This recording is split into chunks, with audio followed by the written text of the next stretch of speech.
My guest is an extraordinary Miamian, Dr. Jacques Fresco. I could go through all the things that Dr. Fresco has done. He's a social engineer, industrial engineer, designer, inventor, consultant, was a consultant for Rotorcraft Helicopter, director of Scientific Research Laboratories, Los Angeles, designed and copyrighted various items ranging from drafting instruments to X-ray units. Has had works published in the Architectural Record, Popular Mechanics, Saturday Review, and has been a technical and psychological consultant to the motion picture industry, member of the Air Force Design Development Unit at Wright Field, developed the electrostatic anti-icing systems, designed prefabricated aluminum houses. What does it say in your driver's license? What is the occupation? Industrial designer. Jacques, you... Social engineer. Does it bug you that people, when they talk about Jacques Fresco in Miami, say that he's someone who's too far ahead of his time? His thinking is, we're not ready for advanced kind of thinking, of that type. Does it bug you? I imagine every creative person in every field encounters that sort of problem. No, it doesn't. I can't afford it. There's too many things that are important.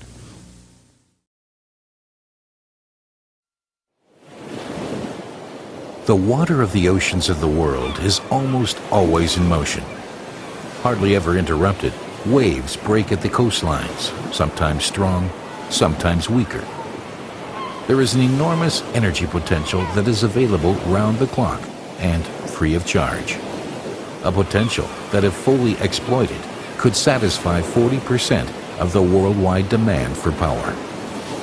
This equals the output of 700 to 800 nuclear power stations. The operating principle of this wave power station is as simple as it is ingenious.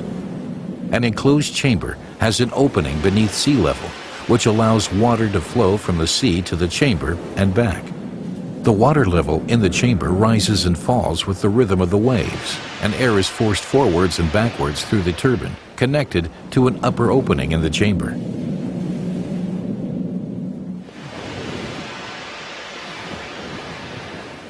As it is compressed and decompressed, the airflow has sufficient power to drive the Wells turbine. It is a feature of the Wells turbine, named after its inventor, that it is driven in the same direction by both forward and reverse airflow through the turbine. Even relatively low wave motions can generate enough airflow to keep the turbine moving and to generate energy.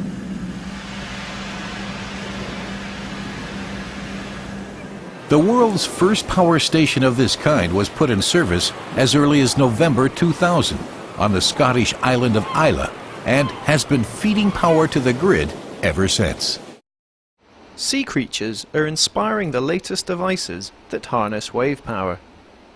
This one, called the oyster, sits on the ocean floor and opens and closes as waves pass over it. Cables attach it to generators on the shore. Since November 2009, it's been powering 9,000 homes in the Orkney Islands. Another device looks like a snake. The anaconda is made from a rubber tube filled with water that floats just below the surface. When a swell hits the front of it, the tube is squeezed. A bulge ripples down its length and powers a turbine in its tail. Prototypes are currently being tested, but the full-scale version will be 200 meters long.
inside of the collector area looks like. 4.4 hectares of plastic material called Tetla, polyvinyl fluoride, which is held in position here by these spreaders like that. You can see them underneath here, pulled down by this heavy weight. And that's to keep everything tight so that it can handle the high winds that are generated, not only by the air flowing through to the chimney, but also in this area generally, winds can get up to around 150 kilometres an hour. During the day, the heat builds up here to around 50 degrees centigrade, and the air starts flowing in continually towards the chimney. But the interesting thing is that it also works at night as well as day, and in cloudy and rainy spells as well, because not only the air, but the ground beneath it is heated up during the day to such a degree that in the nighttime it re-radiates that heat back again, keeping the air warm and flowing inwards towards the chimney all the time.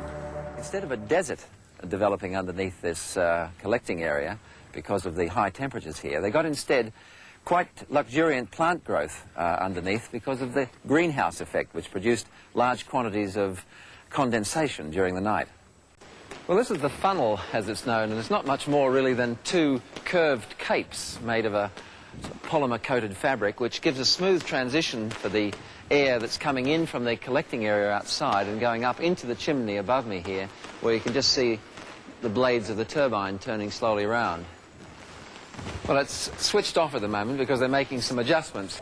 This solar chimney in Spain has demonstrated that it will be possible in the future to compete on a dollar-for-dollar basis with virtually any other form of power generation, with that one unbeatable advantage that it's got an inexhaustible source of free original energy in the sun. The floral panels introduced as windows that generate electricity are prototypes of the dye-sensitized solar cell being developed by Sony. Light energy absorbed by the color parts is converted to electricity to drive a propeller. A feature of these panels is that they can be fabricated easily by coating electrodes with dye and affixing them next to each other. The simple manufacturing processes of coating and printing give these panels a lot of freedom in design. They also have high generating performance indoors and under low light, and their performance doesn't deteriorate even if the light's angle of incidence changes. These features are expected to enable the new solar cells to be used in a variety of everyday applications for which conventional solar cells have not been suitable. As a mobile application, Sony also displayed a solar charger with dye-sensitized solar cells. The pattern on the surface of the panel generates electricity which is stored in a lithium-ion charger. At Echo Products 2009, Sony used an indoor light source to actually power a Walkman as a demonstration.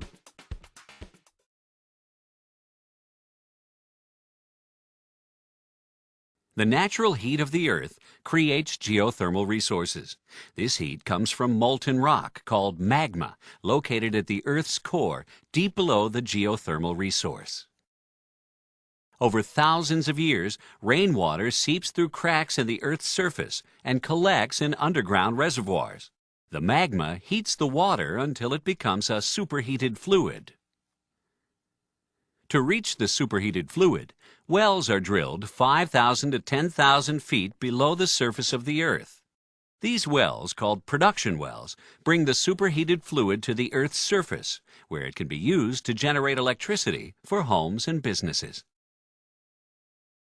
Under its own pressure, superheated fluid from the geothermal resource flows naturally to the surface through production wells.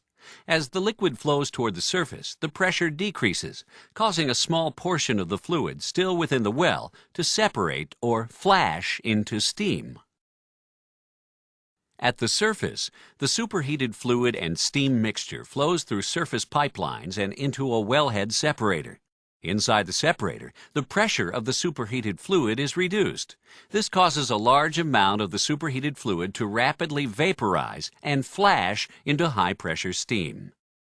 The geothermal fluid that is not flashed into steam in the wellhead separator flows to a second vessel called a standard pressure crystallizer, where an additional amount of standard pressure steam is produced.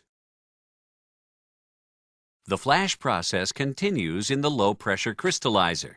The remaining fluid is again flashed, this time at a lower pressure to produce low-pressure steam. All of the low-pressure, standard pressure, and high-pressure steam is delivered to a turbine. The fluid that is not flashed into steam flows into the reactor clarifier system and is then returned to the geothermal reservoir through injection wells. Some of this energy has already been harnessed for mankind. The geothermal plant at Werrikai supplies 18% of the electricity needed by New Zealand's North Island.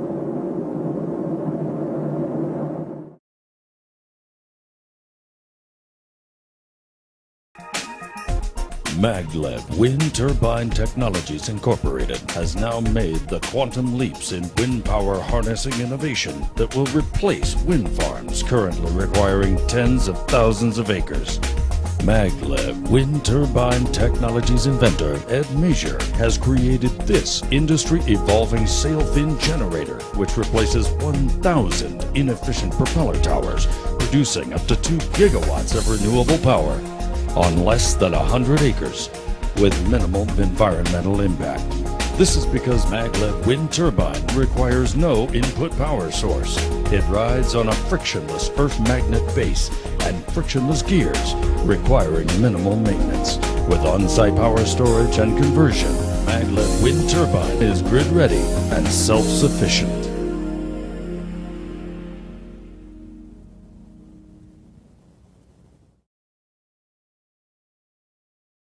The vertical farm concept started in a classroom. Traditional farming, everybody's familiar with it. You know, you plow the land, you plant the seeds, you water and you fertilize and you grow and then you harvest and then you ship. That's normal farming. Now vertical farming does the opposite, except for one thing.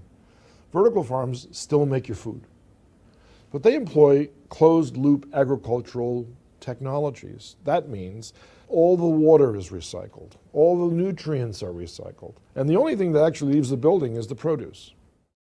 This is a type of hydroponic growing system, and you have multiple layers of plants to maximise the space for cultivation. The top trays are going to get the maximum light. The lower trays, particularly the bottom ones, are very shaded. But by it moving, that opens up the trays to different angles of sunlight. This system's great to have in the zoo because we're growing the crops here. They go straight out the same day to the animals. They're not refrigerated at all, so they have all those sugars really intense and really sweet. The plants are growing in a bath of water. This water is changed each time the crop's watered, which allows fresh nutrients and oxygenated water to go in. Hydroponics is a great system for growing crops because it optimises the food and water that the plant gets, which maximises the speed that the crop can grow and maximises the nutrients that are going to be contained within that crop. There's some real opportunities to connect people to the systems that sustain us in a new urban environment. So we can actually see the water tanks. We might even be walking between the water tanks at the street level. We would be adjacent to the photovoltaic panels that were collecting the solar power.